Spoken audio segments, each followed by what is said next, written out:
오늘 설교 본문은 출애굽기 2장 11절로 22절입니다.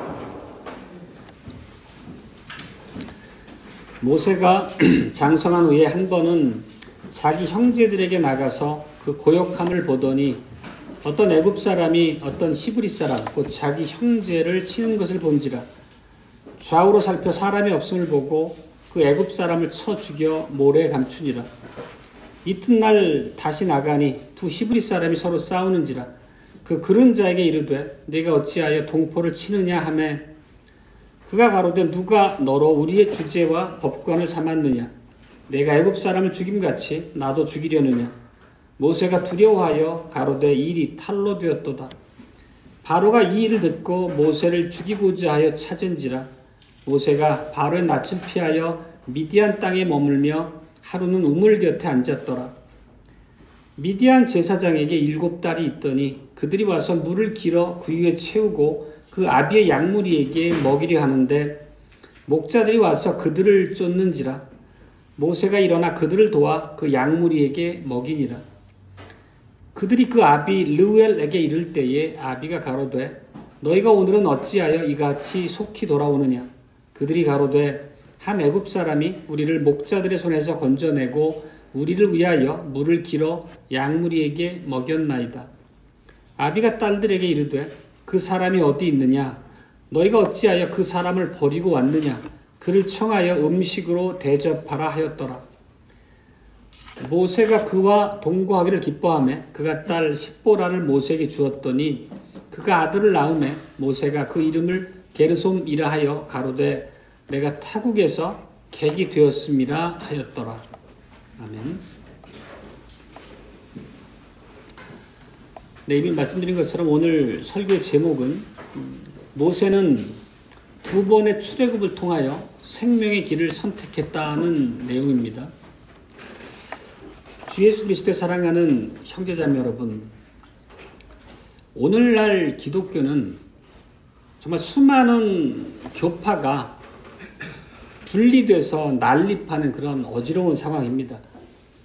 어떤 교파의 성격이 어떤지를 우리가 이해하고 갈피를 잡기 어려울 만큼 그렇게 복잡합니다. 또 수많은 이단 이설들도 우리 주변에 횡행합니다. 이런 모든 것들을 보더라도 어떤 것이 참된 진리의 길이고 올바른 교회를 이루고 있는지 분별하는 게 참으로 쉽지 않은 시대입니다. 그 말씀은 우리들로서도 믿음의 성격, 복음의 진리를 온전히 이해하고 참된 교회를 이루는 것이 그만큼 어렵다는 얘기이기도 합니다. 단지 예수 그리스도를 인정하지 않는 세상으로부터 뿐만 아니라 배도한 교회로부터도 우리가 많은 도전과 공격을 감당해야 된다는 의미이기도 합니다. 이런 복잡하고 어려운 상황 가운데서 구원받은 자의 삶이 또 하나님의 언약 백성의 삶이 마땅히 어떠해야 되는지 우리가 고민하는 게 쉽지 않고 또 우리의 큰 과제로 우리 품에 안겨 있습니다. 우리가 이런 참으로 엄중한 상황 가운데서 하나님의 언약 백성의 본분을 잘 이해하고 우리에게 마땅히 요구되는 하나님의 명령 앞에 우리가 겸손하고 신실하게 언행을 갖춰 나가야 되겠습니다. 그렇지만 우리 앞에 늘 하나님께 두시는 그 약속의 말씀 때문에 우리에게 큰 힘과 격려가 됩니다.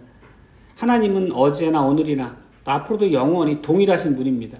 그렇다는 얘기는 교회에 사역자를 세우시고 구원자를 두셔서 항상 진리의 말씀으로 우리를 지켜주시고 보존하시면서 하나님의 모든 원수들로부터 교회를 공격하는 핍박자들로부터 우리를 보호해 주십니다. 그것은 우리 앞에 변함없이 늘 주어져 있는 하나님의 축복의 선언입니다. 그리고 이렇게 우리가 매주간 하나님의 계시의 말씀인 성경을 통해서 이 악한 패역한 시대를 우리가 어떻게 건너가야 될지에 대해서 매우 상세하고 자세한 말씀을 듣고 있습니다. 오늘 본문을 보면 이스라엘 백성이 애굽 종살이를 하고 있을 때의 이야기입니다. 그들이 애굽에서 이렇게 종살이 하고 있는 것은 지난번에도 말씀드렸지만 언약 파기로 인한 심판의 일환입니다. 그리고 그들을 그대로 방치하지 않으시고 아브라함과 더불어 언약하신 바를 성취하시기 위해서 지금 이 소망 없는 백성 가운데서 하나님께서는 한 구원자를 세우시고 그 약속하신 바를 성취하기 위한 그 사역을 진행해 나가십니다. 바로 모세라고 하는 구원자를 세우시고 그들 가운데 두신 일이 그 출발점입니다. 우리가 지난 시간 2절의 앞부분을 봤습니다. 거기 보면 여자의 후손을 멸망시켜서 예수 그리스도의 오심을 막으려고 하는 사탄의 괴계를 철저하게 하나님께서 비웃으시고 그 엄중한 시기에 모세를 낙해하시고 모세를 바로의 왕궁에 보내셔서 참으로 하나님의 신적인 권능으로 그 모든 환경을 조성하셔서 모세를 보호하시는 것을 우리가 보게 됩니다. 하나님께서 구원의 큰 역사를 이루어 가시는 그 첫걸음을 떼신 거죠. 그런데 오늘 우리가 읽은 이 본문은 지난 시간에 봤던 그런 놀라움에 비해서 우리를 또 다른 방향에서 고민하고 실망하게 만드는 부분도 있습니다. 이 내용을 보면 우리가 기대컨대 모세가 이제 나이 40 장성한 나이가 돼서 구원 사역을 멋지게 시작하고 그 결과가 튼실하게 이루어져 갈 줄 아는데 그렇게 기대하는데 오늘 본문을 보면 어떻습니까? 살인을 하고 바로 위협을 피해서 미디안으로 도망하고 거기서 40년이라는 긴 시간을 허송하는 것으로 보입니다. 그럼 이렇게 지금 말씀드린 바가 모세에 대한 정당한 평가입니까? 우리가 만약에 모세가 살인을 하고 바로의 눈길을 피해서 미디안 광야로 도망하고 40년을 허송했다. 이런 방법으로 오늘의 본문을 이해하게 되면 성경을 엉망으로 만드는 겁니다. 이런 해석을 하게 되면 모세가 살인자라고 정죄하는 격이 되는 거죠. 모세는 비겁한 도망자가 되는 거죠. 모세는 교회를 등지고 떠나서 언약 백성들과 교제를 단절하고 신앙을 잃어버리고 불신자로 오랜 세월을 산 사람으로 호도하는 겁니다. 근데 성경은 결코 이런 식으로 우리에게 말씀하고 있지 않습니다. 방금 우리가 살폈던 그런 어리석은 이 본문에 대한 해석과 질문들은 우리 생각을 복잡하게 만들지만 우리 본문에 보면 이 성경의 본문이라고 하는 건 철저하게 성령의 감동하심을 통해 신적 권위로 작성된 진리의 말씀입니다. 그 말씀 안에는 모세에 대한 부정적인 언급이 전혀 없습니다. 오히려 오늘 모세 행동을 믿음으로서 한 행동이다라고 칭찬하고 있습니다. 우리가 사도행전 7장 스데반의 설교를 읽을 때 그 모세가 했던 사역의 성격이 매우 뚜렷하게 해설되어지는 것을 볼 수 있었습니다. 오늘 본문을 보면 모세가 두 번의 출애굽을 했다고 우리가 묘사할 수 있습니다. 한 번은 믿음을 가지고 애굽의 왕궁에서 누리던 부귀영화를 버리고 당대 교회 속으로 동족들에게로 언약 백성들에게로 연합한 것이 그 첫 번째가 될 것이고 또 두 번째 보면 그 교회가 하나님의 언약을 성취할 그 시기에 맞춰 준비되지 못한 배교한 모습임을 보고 그 교회를 떠나서 미디안으로 가는 그거 역시 우리가 출애굽적 의미로 이해할 수 있겠습니다. 그래서 노아원에게 속한 경건한 사람인 이드로라고 하는 미디안 제사장의 공동체에 연합하게 되는 거죠. 이런 모든 과정은 모세가 어떻게 믿음의 행보를 통해서 하나님의 뜻에 순종해 나갔는지 그리고 각각의 단계마다 모세가 보여줬던 그 행동의 의미가 무엇인지를 우리에게 일깨우심으로 우리도 만만치 않은 배교의 시대에 살고 있지만 우리가 마땅히 갈 바를 깨우쳐 주시는 것이고 우리에게 힘을 주시는 바입니다. 이것이 오늘 설교 전반에 대한 이제 개관이고 첫 번째 대지가 모세가 애굽의 왕궁을 떠나서 하나님의 교회 속으로 들어온 첫 번째 출애굽에 대해서입니다. 그런데 언뜻 이런 질문이 있을 법합니다. 하나님께서 모세가 애굽의 왕궁을 떠나서 보편의 교회로 연합했다라고 하는 말이 명시적으로 본문에는 없습니다. 그런데 어떻게 그걸 우리가 첫 번째 출애굽적 의미로 해석할 수 있느냐의 문제입니다. 우리가 만약에 성경을 시간의 흐름을 무시하고 역사적인 흐름을 무시하고 보게 되면 성경의 본의를 온전히 파악하지 못하는 그런 우를 범할 수 있습니다. 우리는 항상 성경을 해석할 때 그 성경 계시의 말씀이 가지고 있는 그 역사적인 맥락, 배경, 그 일이 이루어진 시점 같은 것들을 종합적으로 보고 그 말씀의 의미를 깊이 파악해야 합니다.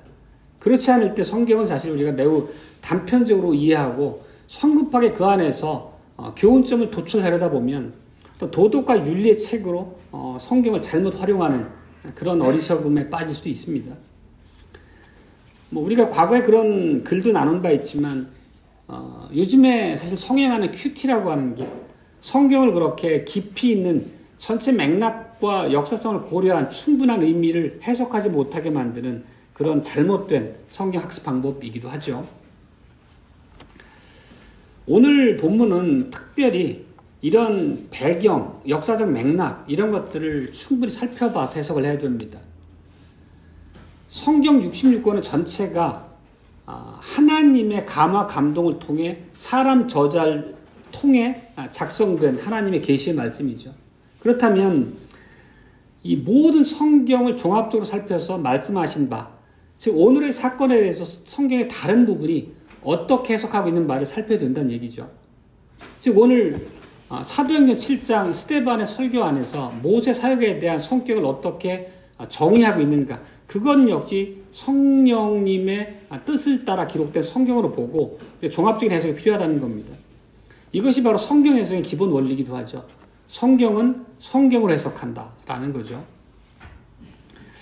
구속사적 맥락에서 보면 오늘 이 배경이 되는 이 모세가 태어난 시대는 옛 언약이 쇠퇴하고 새 언약의 도래를 이제 목전에 둔 그런 이제 전환 시점입니다. 말하자면 아브라함 언약에서 이제 시내산 언약으로 변경되는 그 목전에 와 있는 것입니다. 창세기가 그냥 시족 단위의 교회를 이뤘다고 하면 이제는 민족 단위로서 하나님의 백성, 하나님의 나라를 이루기 위한 그런 전환점에 와 있다는 말이죠. 매우 중요한 역사적인 그런 변화의 시기라는 뜻입니다. 이런 구속사의 엄청난 변화가 애굽이라고 하는 어찌 보면 그들 압제하는 이방 민족의 땅 속에 그들이 거하는 그런 풀무와 또 같은 그런 상황 가운데서 이루어지고 있는 것입니다. 이 입애굽, 다시 말하면 이제 창세기 말미에 그 야곱을 포함한 그 족속들 70명이 애굽으로 들어왔습니다. 그것은 그들을 보존하기 위한 하나님의 손길이기도 하지만 그 야곱 때의 구약교회가 부패한 것에 대한 하나님의 심판의 의미도 함께 담고 있다고 말씀드렸었습니다. 그들은 애굽으로 보호받는 측면도 있고 유배됐다는 측면도 있습니다.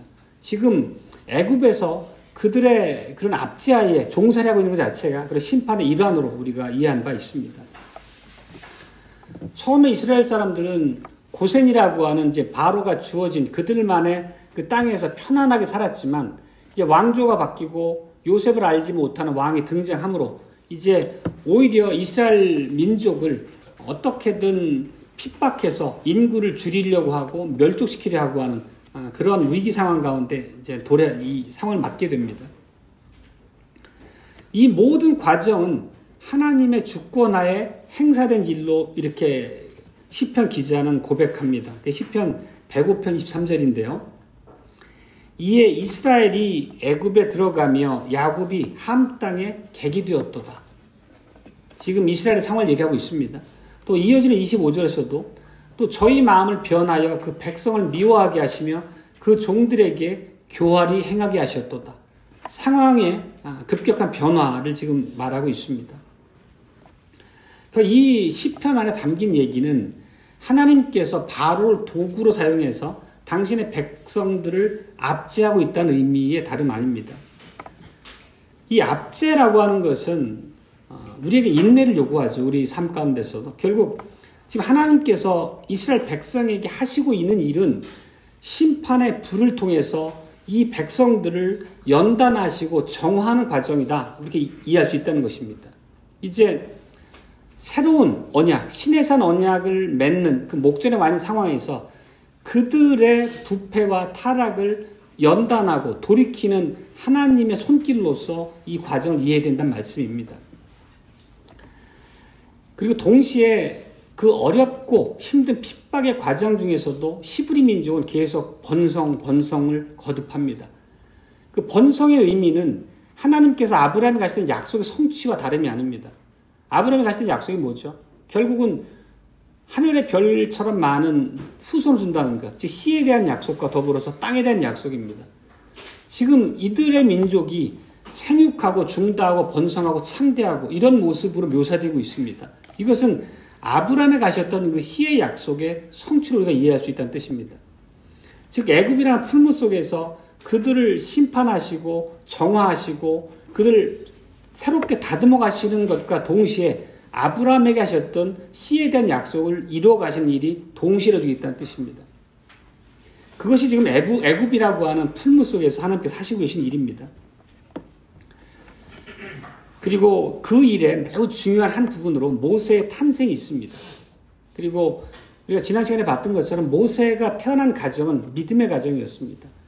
지금 애굽에서 종살이하고 있는 히브리 민족은 믿음도 잃어버리고 그저 애굽의 그 노예적 삶 가운데서 순응하며 살아가는 그런 비참한 지경이었지만 그런 와중에도 아므람과 요게벳이라는 모세 부모는 이제 그 레위 족속이었죠. 그 사람들은 언약에 대한 이해를 가지고 언약적 믿음을 마음에 굳게 가지고 있었던 거죠. 그리고 시대적 상황을 분별하면서 하나님의 일하심을 기대하는 사람들이었습니다.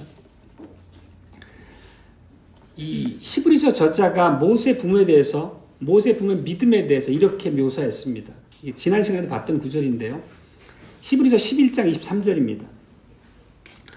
믿음으로 모세가 났을 때에 그 부모가 아름다운 아이임을 보고 석 달 동안 숨겨 임금의 명령을 무서워 아니하였다. 이런 것처럼 성경의 각 구원의 의미들은 다른 성경을 종합적으로 비교해서 우리가 이해하고 해석해야 된다는 의미를 담고 있기도 합니다. 그러면 모세 부모의 그 믿음의 내용이 뭐였습니까? 결국 그것은 언약적 믿음이었던 거죠. 여호와 하나님께서 아브라함과 이삭과 야곱에게 주셨던 그 약속을 기억하고 그 약속이 이루어질 때를 소망하며 기다리고 있다는 의미입니다. 그 약속의 내용이 바로 이것이죠. 창세기 15장 14절입니다. 하나님께서 아브라함에게 주신 말씀이에요. 너는 정령이 알라. 내 자손이 이방에서 객이 되어 그들을 섬기겠고 그들은 400년 동안 내 자손을 괴롭게 하리니 그 섬기는 나라를 내가 징치할지며 그 후에 내 자손이 큰 재물을 이끌고 나오리라. 아브라함에 가신 이 언약을 그들 요게벳과 아므람은 기억하고 있었던 거고 그 약속의 도래의 때를 기대하고 있었던 것입니다. 그리고 지난 시간에 봤던 것처럼 성신의 감화 감동을 통해서 자기 아들 모세를 통해서 하나님께서 그 일을 이루어 가신다는 것을 깨닫고 보게 됐던 거죠. 그랬기 때문에 그 바로의 죽음의 위협 앞에서도 모세를 나일강에 버리지 않고 집에서 키웠고 장성할 때까지 그 모세를 후원하는 방법을 찾게 됐던 거죠. 우리가 글 속에서 보니까 평면적으로 이해될 수 있지만 당대 그 애굽의 참으로 엄혹한 상황을 고려해 볼 때 모세 부모가 보여줬던 이 믿음이라고 하는 것은 대단한 믿음입니다. 실제 우리가 이런 동일한 상황 가운데 우리가 위기의 상황 가운데서 믿음의 결심을 요구할 때 우리가 어떻게 이런 일을 감당할 수 있을지를 한번 살펴보면 생각해보면 마음에 좀 이해가 있을 것 같습니다. 이 모세 부모들이 모세를 양육한 시간은 성경에 나와 있지 않습니다. 근데 다만 그 당대 관리를 보면 보통 유모에게 아이를 맡겨서 어느 정도 키우고 부모가 데려가는 게 한 3년 내외 정도 된다고 합니다. 그렇다고 하면 모세가 엄마 요게벳 품에서 자란 게 한 3년 정도 되는 거로 보는 게 타당할 것 같습니다. 그동안에 모세 부모는 모세에게 언약에 대해서 가르쳤을 것입니다. 자기들이 알고 믿고 기대화했던 그 아브라함 언약에 대해서 또 그 언약의 도래에 대해서 모세에게 계속 일깨우고 했을 것입니다. 그리고 당연히 성령님께서 역사하심으로 하나님의 언약 백성의 정체성에 대해서 모세 이해는 남다른 면이 있었을 것이라고 우리 생각할 수 있습니다. 그리고 이제 모세는 한 3살 무렵에 왕궁에 들어가서 이제 거기서 자라게 됩니다. 거기서 애굽의 학문도 배우고 애굽의 모든 법과 제도도 배우고 애굽의 언어도 배우고 완벽하게 애굽의 모든 것을 습득하면서 애굽의 왕자로 부경을 누리면서 자라는 시간을 갖게 됩니다. 그렇지만 거기에 안주하지 않았음을 오늘 본문이 이렇게 얘기합니다. 11절에서 모세가 장성한 후에 그 날이 이르러 자기 형제들에게 나아가 그 고역함을 보았다 이렇게 얘기합니다. 지금 왕궁에서 엄청 좋은 음식, 좋은 옷을 입고 풍요를 누리면서 부경을 누리면서 살았을 것입니다. 근데 거기에 안주하지 않았다는 얘기입니다. 바로 그 배교의 온실이고 죄악된 온실인 그 바로 왕궁을 떠나서 출애굽을 해서 말하자면 하나님의 교회, 언약 백성들에게로 연합했다는 것을 말하는 게 바로 11절의 얘기입니다. 우리가 이렇게 얘기한 것은 11절 단순히 자기 형제들에게 나아가 그 고역함을 보았다라고 하는 한 문장으로서 뿐만 아니라 앞서 읽었던 사도행전 7장에 모세의 이런 행위를 어떻게 하나님께서 말씀하고 계신가를 살펴봄으로써 우리가 풍성하게 이해할 수 있습니다. 그게 사도행전 7장 22절로 23절입니다. 말씀드렸던 것처럼 스데반의 설교한 부분입니다. 모세가 애굽 사람의 학수를 다 배워 그 말과 행사가 능하더라. 나이 40이 되었을 때 그 형제 이스라엘 자손을 돌아볼 생각이 나더라. 이렇게 묘사합니다. 훨씬 더 풍성하고 그 안에 담겨진 의미를 해석해서 덧붙입니다. 이 말의 의미는 히브리인의 구원자로 본인이 세워졌음을 깨달은 모세가 그 일을 하기 위해서 언약 백성들 앞에 나서는 걸로 이렇게 묘사하고 있는 겁니다. 이제 죄악된 애굽의 왕궁을 출애굽했습니다. 그동안 애굽 왕궁 안에서 배웠던 많은 애굽의 학문과 모든 언어를 포함한 그런 문화적인 측면들의 유효한 것들을 하나의 전리품처럼 가지고 애굽을 떠나는 것입니다. 그리고 교회 속으로 연합을 하게 됩니다. 근데 우리가 그러한 시기가 평화로운 그냥 쉽게 할 수 있는 결단의 시기가 아니었다는 것을 잘 알 수 있지 않습니까? 바로 모세가 애굽 왕궁을 떠난 이 시기는 어떻게든 바로가 애굽인의 번성을 막으려고 그 계획을 계속 펼쳐가던 무렵입니다. 그것을 보면 히브리인들 사이에 간세를 심어두고 그들의 일거수일투족을 살피면서 어떻게든 그들의 반역을 원천 봉사하려는 그런 움직임이 매우 치열하던 시기였을 것입니다. 그런 엄중한 시기에 모세가 이런 결단을 하고 애굽의 왕궁을 떠난 것입니다. 그 의미는 모세가 이제 하나님의 언약 안에 본인이 배워왔던 그 바대로 하나님께서 약속하신 가나안으로 출애굽의 때가 되었다고 판단한 것입니다. 자기 어렸을 때 부모를 통해 배웠던 언약이 성취될 시기가 도래했다고 모세는 생각을 한 것입니다. 그리고 자기가 그렇게 깨닫고 각성한 대로 동족들에게 가서 이제 우리가 출애굽해서 가나안으로 돌아갈 때가 됐다라는 것을 깨우쳐주고 알리기 위해서 결단한 거로 볼 수 있겠죠. 이렇게 모세가 애굽의 궁정의 모든 부경화를 뒤로하고 언약 백성에게로 나온 이 행위 자체를 히브리서에서는 이렇게 칭송의 말로 묘사합니다. 우리가 히브리어의 그 짧은 한 구절만 가지고 모세가 바로 양을 떠나는 의미를 해석할 수 없다는 것입니다. 이렇게 히브리서의 말씀과 사도행전의 말씀을 통해서 그 모세의 결단에 담긴 의미를 우리가 풍성하게 이해할 수 있다는 뜻이죠. 히브리서 11장입니다. 믿음으로 모세는 장성하여 바로의 공주의 아들이라 칭함을 거절하고 도리어 하나님의 백성과 함께 고난받기를 잠시 죄악의 낙을 누리는 것보다 더 좋아하고 그리스도를 위하여 받는 능욕을 애굽의 모든 보화보다 더 큰 재물로 여겼으니 이는 상 주심을 바라봅니다. 이게 바로 모세가 나이 40이 되었을 때 결단한 바죠. 여기서 보면 모세가 애굽의 왕궁을 떠난 일을 두 갈래길에서 어떤 쪽을 선택했느냐라는 방식을 묘사하고 있습니다. 보면 공주의 아들로서 편안하게 살 거냐, 하나님의 아들로서 고난의 길을 갈 거냐, 후자를 택했다고 얘기하는 것입니다. 동시에 애굽에서 죄악의 떡을 먹고 낙을 누릴 것이냐, 아니면 그리스도를 위한 능욕의 삶을 감수할 거냐, 후자를 택했다고 얘기하는 것입니다. 이것을 모세 일 개인으로 보면, 만약에 모세가 공주의 아들이라고 하는 그 복된 삶을 그대로 가지고 있고 또 애굽 궁정에서 누리는 그 부유함에 마음이 빠졌었다면, 그리고 거기 앉아 있었다면 그건 멸망의 길이고 죽음의 길이었을 텐데, 모세가 돌이켰다라고 하는 것은 모세가 구원을 붙잡았다는 의미이기도 합니다. 개인적으로 보면. 우리들도 사실 동일한 과정을 겪었습니다. 우리도 한때는 하나님의 언약에 있어서 다 외인들이었죠. 에베소 2장 3절은 이런 글로 기록하고 있습니다. 전에는 우리도 다 그 가운데서 우리 육체의 욕심을 따라 지내며 육체의 마음에 원하는 것을 하여 다른 이들과 같이 본질상 진노의 자녀이었더니, 우리가 교회로 연합하기 전에 우리가 딛고 살았던 땅이 이렇게 위험한 지역이었다는 의미죠. 하나님의 진노의 땅이었다는 뜻입니다. 우리들도 육체의 욕심을 버리고 죄의 낙을 버리고 세상 보아가 주는 소망을 뒤로 하고 하나님께서 주시는 구원, 하나님의 복주심, 상주심을 기대하면서 교회로 들어온 거잖아요.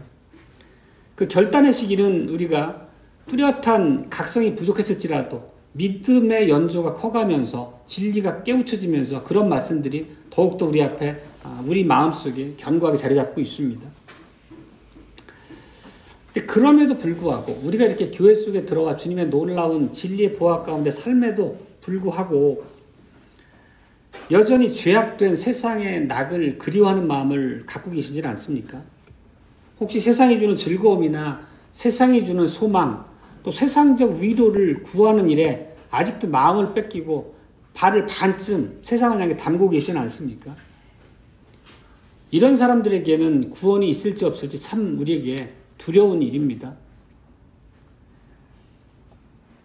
우리가 출세상하는 것, 말하자면 철저하게 하나님을 거슬러서 하나님의 언약 백성, 하나님의 그 믿음의 자손들을 넘어뜨리려고 하는 그런 괴계가 난무하는 세상에 우리의 발을 딛고 함께 살아서는 우리의 구원이 항상 백척간데 서 있는 그런 위험한 상황이라는 것을 우리가 깨달아야 됩니다.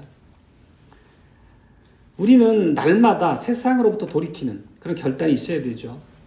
날마다 하나님의 언약 백성이라고 하는 우리의 본분, 정체성을 일깨우는 스스로의 노력들이 진리 안에서 필요합니다. 그렇다고 해서 이런 것이 우리가 수도원주의를 조장한 것은 아닙니다. 세상을 떠나가지고 산속에 들어가서 우리끼리 모여 살라는 그런 의미는 아니지 않습니까? 영적인 의미로서 출세상을 얘기하는 거죠. 분명하게 분별을 가져야 된다는 뜻입니다. 그리고 교회에 들어오는 것만으로 모든 게 다 이루어진 건 아니죠. 우리가 연합하게 된 교회가 하나님의 진리의 말씀을 바르게 가르치고 하나님을 바른 모습으로 신앙하느냐에 더 중요한 요소가 있습니다. 우리가 만약에 무늬만 교회인, 그런 배도한 교회 안에 있으면서 호흡한다면 그것은 우리에게 구원을 약속할 수 없습니다. 그런 위험을 우리가 알았기에 우리에게 결단의 시간이 있었고 지금 이 자리에 함께 회집해 있는 거라 볼 수 있겠죠. 그러니까 두 번째 대지는 모세가 배교한 교회에서 출애굽해서 경건한 미디안 제사장 르웰이 인도한 공동체 속으로 들어왔다는 얘기입니다. 이걸 우리가 두 번째 출애굽으로 해석해서 말씀을 선포하도록 하겠습니다. 애굽의 왕궁에서 나온 첫 번째 출애굽으로 끝이 아니라 두 번의 출애굽이 있게 됐습니다. 왜 그랬을까요? 모세가 이제 첫 번째 출애굽을 해서 언약 백성들에게로 들어와서 자기 형제들과 접촉한 사건이 묘사가 됩니다. 크게 두 가지 묘사가 있습니다. 첫 번째가 11절 12절에 나온 시브린을 때리는 애굽 사람을 죽인 그 사건이 첫 번째고, 두 번째 사건은 13, 14절에 시브린 간의 싸움을 말리는 장면, 잘못된 형제를 책망하는 그 장면 두 가지를 대표적으로 본문에서 볼 수 있습니다. 이 두 사건을 통해 우리가 알 수 있는 것은 그 당시에 얼마나 애굽의 압제가 극심했는지를 볼 수도 있지만, 또 하나는 하나님의 교회가, 당대의 언약 백성이 얼마나 심하게 타락해 있는지를 상징적으로 보여주는 장면이 바로 후자의 장면입니다. 그럼 우리가 여기서 이제 일반적인 잘못된 이해의 방향에서 의문을 제기할 수도 있을 것입니다. 고역으로 심하게 고통당하고 있는 형제, 또 애굽 사람에게 맺먹은 형제를 위해서, 그를 구하기 위해서 애굽 사람을 죽인 것, 살인한 것이 과연 선한 일입니까? 라는 질문이 우리한테 있을 수 있겠죠. 또 하나는 다툼하는 형제들을 말리면서 그 잘못된 형제를 책망하는 모세의 위치가 정당했느냐라고 하는 질문도 할 수 있겠습니다. 또 하나는 그런 모든 상황에서 위험을 본인이 초래했고 히브리 백성을 떠나가지고 교회를 떠나서 출애굽한 미디안으로 간 행동 자체는 비겁한 행동이 아니었냐라고 하는 질문을 우리가 할 수 있을 것입니다. 이런 의미들을 일반적으로 우리가 이 구절 읽을 때 혼란을 우리에게 불러일으키는 그런 질문들이기도 합니다. 그렇지만 모세가 가진 특별한 위치를 생각해야 됩니다. 모세는 언약 백성의 한 개인으로서가 아니라 하나님의 구속의 역사를 성취할 하나님의 일꾼이자 구원자로 보냄받은 사람입니다. 그 특별한 사역자로서의 위치와 하나님이 일하시는 방법을 우리가 알 때 이 장면을 온전하게 이해할 수 있다는 거죠. 우리가 구약에 보면 구원자신 여호와께서 이스라엘의 대적을 멸절시키는 것을 보곤 합니다. 하룻밤 사이에 십수만 명을 그냥 목숨을 앗아가는 하나님의 두려운 공의의 집행도 우리가 본 바 있습니다. 그리고 하나님께서는 이스라엘 언약 백성의 그때그때마다 지도자를 세우셔서 그 사역자를 통해서 교회를 보호하기 위해서 원수들을 진멸하는 역사를 빈번하게 일으키셨습니다. 실제 언약 백성을 핍박하거나 이 세상에 피를 일으키는 자들에게 보수하시는 하나님의 모습을 늘 우리는 성경을 통해서 고백하고 있습니다. 모세는 그러한 하나님이 일하신 과거 그 전대 역사를 듣고 배운 바가 있을 것입니다.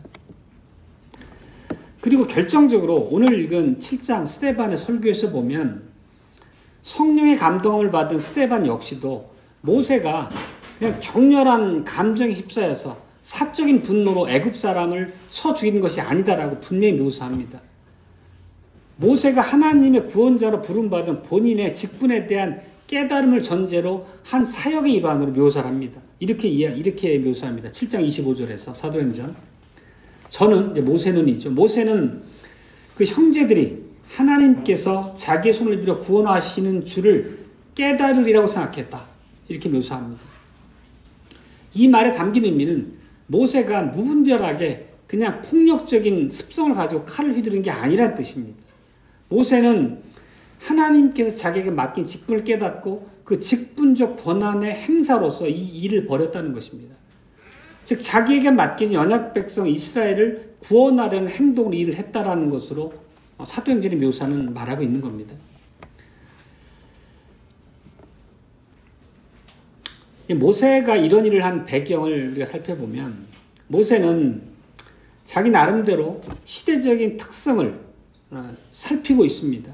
그래서 우리 민족이 이제 그 백성의 숫자도 늘어나고 번성하는 그 외형적인 모습을 보고 이제 하나님께서 우리 백성을 가나안으로 불러 들이실 때가 도래했는가 보다라고 판단했겠죠. 그런 상황에서 하나님의 경영하심에 자기가 부름 받았으니까 어떻게 그 일에 봉사자로 헌신할 것인가를 고민했을 것입니다. 그러한 고민 끝에 출애굽을 결정하고 자기의 동족에게로 연합했던 것입니다. 그렇게 나와서 모세가 당연히 한 그 다음 행동은 뭐겠습니까? 자기의 백성들에게 이제 하나님께서 언약하신 바를 이루려는 그 시기가 도래했습니다. 언약의 성취가 목전에 와 있습니다. 그 모든 상황을 일깨우려고 했을 것입니다. 그러니 우리가 이제 각성을 합시다. 그런 뜻이었겠죠. 그런 마음으로 동족들에게 호소하고 본격적인 출애굽 사역을 이루려 했지만 사도행전 7장 25절 그 뒷부분에 보면 그럼에도 불구하고 동족인 언약 백성들이 깨닫지 못했더라 이렇게 나옵니다. 모세는 민족의 창대한 번성함을 보고 약속의 때의 도래함을 기대하면서 나왔는데 정작 자기 동족들은 시대를 분별하기는커녕 그냥 깜깜한 어둠 속에 갇혀 있었던 겁니다. 언약에 관심도 없었던 겁니다. 그 철저한 애굽의 압제 아래 하나님의 심판 가운데 있었음에도 불구하고 심판의 의미를 깨닫지 못하고 그저 그 일에 순응하면서 그냥 하루하루 살아갔던 거죠. 언약이고 뭐고 그들 마음속에 있지 않았던 거예요. 그렇게 볼 수 있는 증거가 뭔가요? 두 번째 앞에 언급했던 사건에서 볼 수 있는 거죠. 모세는 이제 그 애굽 자기 동족을 핍박하는 애굽인을 죽인 다음 날도 고센 땅을 찾아가죠. 히브리인들의 거주지입니다.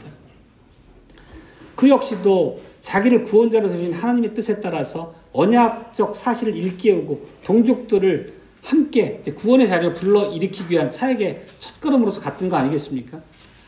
근데 그 싸우고 있던 히브리 형제의 모습을 보게 되죠. 그리고 그들을 보면서 모세는 어떤 생각을 품었겠습니까? 이제 이 이방 민족 애굽에게 압제당하는 것도 힘들고 어려운데 동족끼리 싸우고 있는 그런 비참한 모습 가운데 얼마나 실망했겠습니까? 그래서 모세가 형제를 책망하죠. 지금 모세의 문 앞에 펼쳐진 상황이라고 하는 것은 참으로 타락한 모습의 다름이 아니고 현실에 안주해서 그들의 언약 백성이라고 하는 이 정체성 본부는 이미 희미해져 버린 그런 모습을 보며 다름이 아니잖아요. 그래서 모세가 그 형제를 책망합니다. 그게 13절에 나오죠.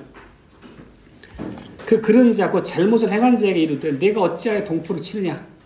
이렇게 실책한 것은 당연히 모세가 자기를 높여 권위를 세우고자 함이 아니지 않겠습니까? 당연히 그것은 우리는 하나님의 언약 백성이라고 하는 그 언약 백성 안에 형제의 의식을 고취하려고 하는 그런 선한 뜻이었지 않겠습니까? 그리고 더 나아가서 하나님의 언약, 교회적 사명, 출애굽에 대한 하나님의 약속 이런 것들을 말하고자 하는 그런 동기를 가지고 뗀 첫걸음이었겠죠. 근데 모세에게 책망받은 그 범죄한 히브리의 반응이 어땠습니까? 모세의 말을 듣고 겸손하게, 겸허하게, 경청하고 돌이켰나요? 그 반대였습니다. 이렇게 얘기합니다. 누가 너로 우리의 주제와 법관을 삼았느냐? 내가 애굽 사람을 죽임같이 나도 죽이려느냐? 모세를 거부합니다.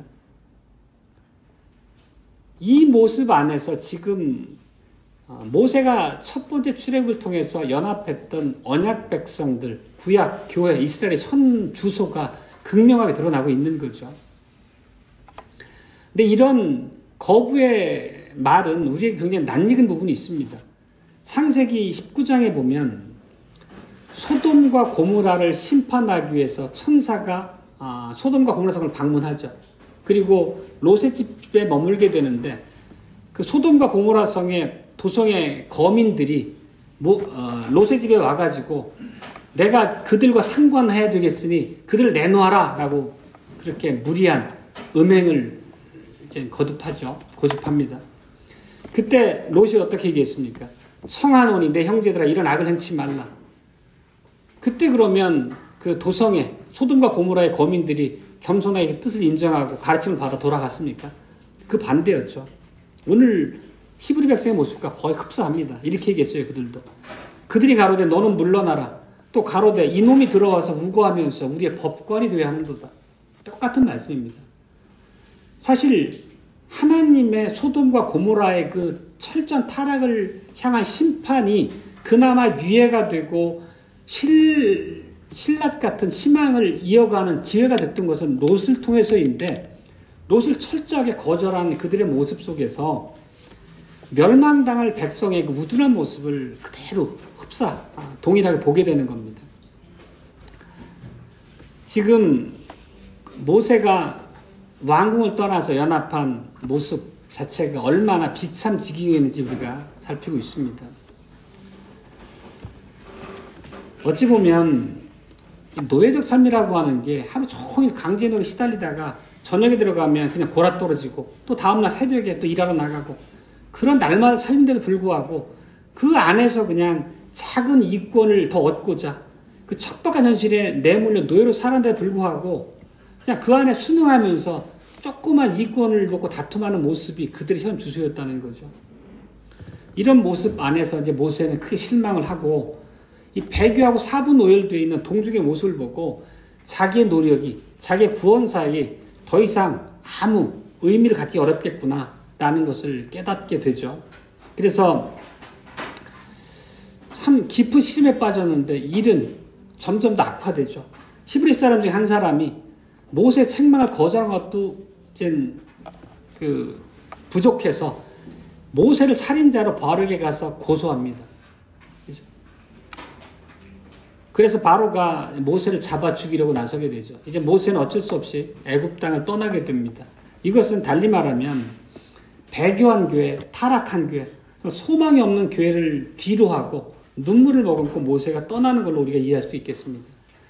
이렇게 준비가 안 되고 철저하게 하나님의 구원자를 거부하고 하나님의 구원자를 어떻게든 함정에 빠뜨려 내 눈앞에서 없애버리려고 하는 이런 악한 일들이 팽배한 상황 가운데서 구원 역사가 펼칠 수 없다는 얘기이기도 합니다. 결국 이 장면은 이제 배교한 교회와 세상의 정치적인 힘이 합세해서 모세를 쫓아낸 거죠. 그리고 이것을 우리는 오늘 본문에서는 이제 두 번째 출애굽의 의미로 이해합니다. 출애굽이라고 하는 것은 결국은 세상, 하나님이 대적하는 무리들로부터 떠나는 것을 상징적으로 표현하는 말이지 않습니까? 그래서 모세는 이제 홀로 미디안, 이제 애굽을 떠나서 미디안 땅으로 갑니다. 거기에서 그 미디안 제사장 르우엘 혹은 이드로 같은 사람입니다. 이름이 두 가지로 성경에 묘사가 되잖아요. 르우엘과 이드로. 그 르우엘이 다스리는 공동체에 연합해서 40년을 머물게 됩니다. 이드로라는 사람은 잠깐 소개를 드리면 아브라함의 후처인 그두라라고 하는 여인이 있습니다. 그 그두라의 소생 중에 미디안이라는 사람이 있는데 미디안의 후예죠. 말하자면 아브라함의 후예입니다. 이제 르우엘 역시. 그래서 이제 보통 해석을 할 때 욥이나 아니면 그 멜기세덱처럼 구속 역사 계통에 등장하는 인물은 아니지만 경건하고 의로운 사람으로 평가받는 인물 중에 한 사람이 이 르우엘 이드로입니다. 실제 출애굽기 18장에 보면 그 르우엘의 신앙 고백적인 이제 구절이 나오는데 그 구절에 대해서 칼빈 역시도 같은 맥락에서 르우엘의 신앙을 평가하는 내용이 있습니다. 보면 이런 것들을 보면 어찌 보면 자기의 동족 언약 백성인 이스라엘 구약의 교회를 떠나서 당대에 경건한 자기는 했지만 이방 지역이었던 미디안 땅으로 모세가 출애굽해 나왔잖아요. 이것은 언약의 역전 현상이라고 볼 수 있습니다. 하나님의 백성 아브라함의 후손이 하나님께서 보내신 그 구원자를 거부할 때, 구원자를 핍박할 때 오히려 이방인들이 그 구원자를 환대하고 받아들이는 그런 측면을 우리가 볼 수 있겠죠. 르우엘이라는 사람은 그 이름이 하나님의 친구라는 사람, 친구라는 뜻입니다. 그리고 르우엘의 장막에 거하면서 르우엘의 딸이 십보라와 결혼하죠. 그리고 게르솜과 엘리에셀이라는 두 아들을 낳게 되는 그 시간을 보내게 됩니다. 백성이 아직은 저급한 상태에 머물고 있고 언약 백성이라고 하는 그 정체성에 대한 각성이 전혀 없는 상태 가운데서 더 이상 희망을 품지 못하고 이방인의 교회로 옮겨온 것입니다. 이것이 오늘날 우리에게 주는 바, 의미하는 바도 결코 적지 않습니다. 이런 걸 보면 하나님의 심판을 심판으로 알고 교회가 함께, 교회 공동체가 합심해서 깨닫게 하신 바를 이루려는 그런 각성함이 있지 않고서는 교회가 바로 서기 어렵다는 뜻입니다. 바로 그것을 오늘 모세의 출애굽이 자기의 동족이고 구약 교회이고 언약 백성인 무리인 그들 가운데로부터 출애굽할 수밖에 없었다는 것이 그것을 보여주고 있는 것입니다. 그건 우리에게 매우 교회에 대한 분별력과 우리의 위치에 대한 고민을 심각하게 던져주는 의미로서 우리가 이해해야 될 것입니다. 썩은 물에서는 고기가 살 수 없듯이 진리의 호흡이 전무한 교회 안에 있는 성도가 진리 안에서 하나님의 백성으로 바르게 자라간다는 것 자체에 기대할 수 없다는 의미이기도 합니다. 실제 예수님께서 이 땅에 오셨을 때도 똑같은 모습을 보게 됩니다. 예수님은 하나님의 아들이시고 성육신하신 하나님의 본체신데도 불구하고 당대 타락한 언약 백성들이 어떻게 했습니까? 예수님을 거절하고 핍박했습니다. 심지어는 예수님의 부모 형제들도, 예수님의 제자들조차도 처음에는 예수님을 단순히 정치적 메시아로 이해하고 예수님의 말의 의미를 호도했지 않습니까? 그런 정도로 당대 언약 백성의 모습도 저급했습니다. 심지어 고향 사람들은 낭떠러지게 해서 예수님을 밀어 떨어뜨려 죽이려고까지 하지 않았습니까? 이런 것들이 배교한 교회의 모습이죠. 모습은 다를지라도 본성상 똑같은 모습이 오늘날 팽배합니다. 횡행하고 있습니다. 아무리 교회란 이름을 달고 있어도 그런 배교한 현실 가운데서 돌이키지 않으면 결국 세상과 더불어 멸망할 수밖에 없는 거죠. 모세는 홀로 출애굽해서 이들의 공동체라고 하는 이방의 교회, 경건한 제가 연합했습니다. 예수님께서도 이 패도한 예루살렘, 패역한 예루살렘으로부터 출애굽에 관해 말씀하신 바가 있습니다. 표현은 좀 다르게 나타내셨는데 그게 어느 부분이냐면 변화산상의 사건 중에 그 모세와 엘리야가 영광 중에 나타나서 예수님과 더불어 대화하는 장면이 나오잖아요. 그 장면의 한 구절이 어떤 거냐면 누가복음 9장 31절인데 예수께서 예루살렘에서 별세하실 것을 말씀하며, 이 별세라는 말이 출애굽과 동일한 엑소더스란 말입니다. 같은 단어입니다. 결국 이것이 어떻게 실현됩니까? 예수님께서 언약 백성의 구원을 위해서 배도한 언약 백성의 집단인 예루살렘을 떠나서 영 밖에서, 골고다라고 하는 언덕 자체는 예루살렘 경계 밖에 있는 언덕이잖아요. 그렇게 출애굽하셔가지고 우리의 모든 구원생활을 이루신 거죠. 이런 장면들을 대비시켜 보게 되면 성경이 얼마나 유기적이고 주연된 체계 안에서 그 말씀을 일관되게 우리한테 가르치고 있는지를 잘 알 수 있습니다. 그리고 예수님께서는 영문 밖에 십자가에서 죽임을 당하신 이후에 부활하시고 승천하셨습니다. 그리고 새로운 언약의 공동체가 이 땅에 출현하게 되죠. 그리고 승천하시기 전에 지상에 머물면서 제자들에게, 사도들에게 이스라엘의 회복을 위해서 너희는 가서 말씀을 선포하고 그들에게 세례를 베풀라고 하는 대명령을 내리시죠. 그런데도 불구하고 배교한 언약 백성, 당대 대부분의 언약 백성들은 사도들의 가르침을 거절하고 오히려 교회를 핍박했죠.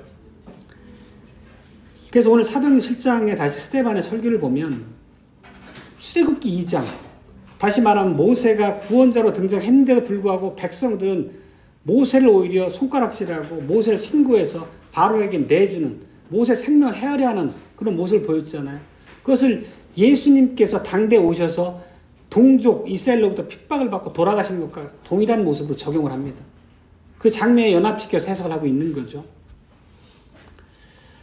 뿐만 아니라 사도 바울도 먼저 항상 이방 땅을 선교하러 나갔을 때 회당을 찾아가죠.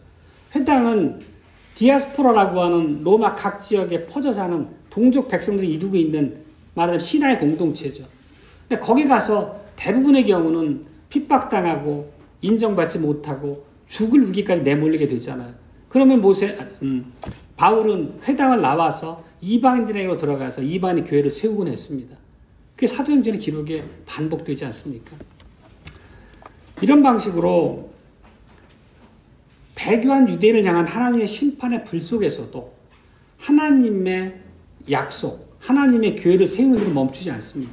이제 이스라엘이라고 하는 경계를 벗어나서 모든 세상으로 하나님의 복음이 전파되어 나가는 거죠. 많은 사람들이 구원을 얻기 위해서 배교한 언약교회를 떠나 새 언약교회로 가입하는 일이 일어나게 됩니다. 최근에 요한계시록을 살피면서 관련된 말씀을 많이 나눈 바 있습니다. 서두에서 말씀드렸지만 오늘날은 참 기독교의 수많은 교파들이 난립하고 있습니다.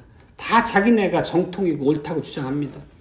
그렇지만 그네들의 교회를 이룬 실질을 보면 가장된 경건의 모습은 있을지라도 그 속살을 들여다보면 매우 인본주의로 그냥 점철돼 있죠.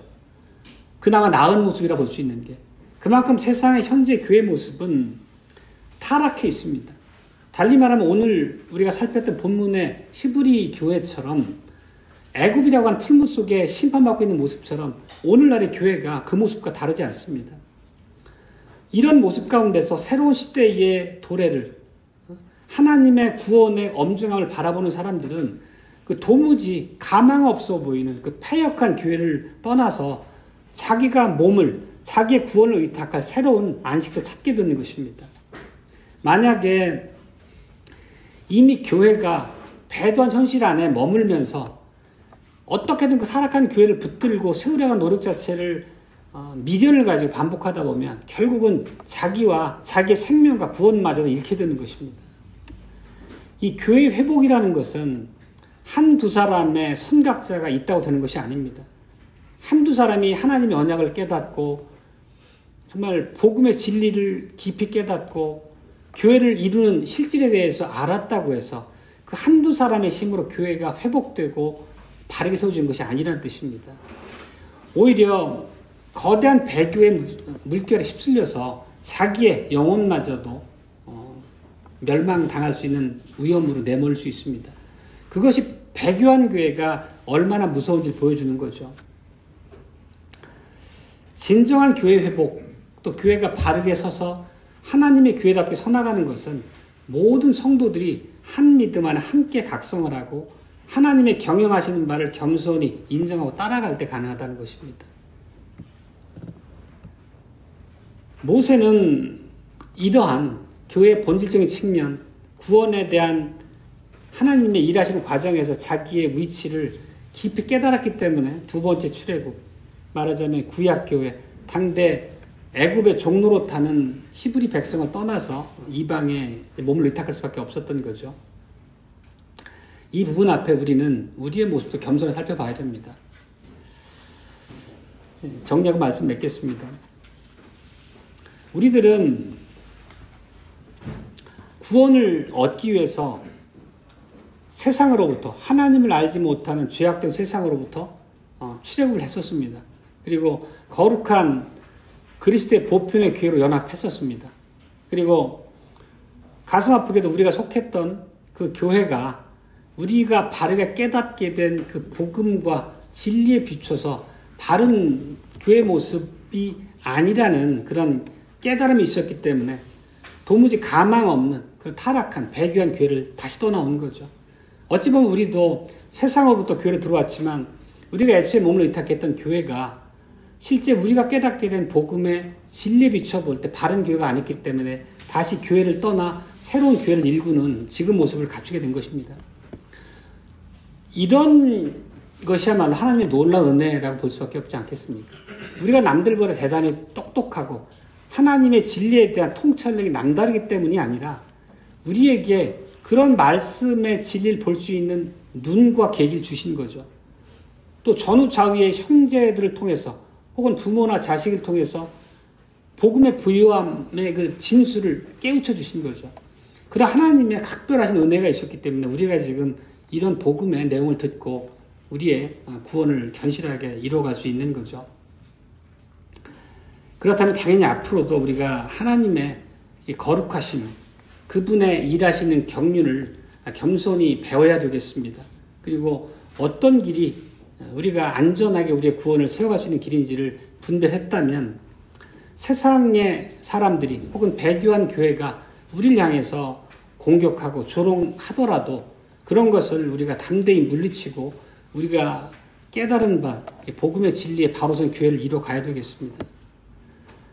우리가 이렇게 하나님의 베푸신 바 은혜를 신실하게 받고 바른 고백으로 우리가 하나님께 드릴 때 우리의 참된 생명, 우리의 참된 평안은 견고할 것이고 우리의 구원 역시도 흔들림이 없을 것입니다.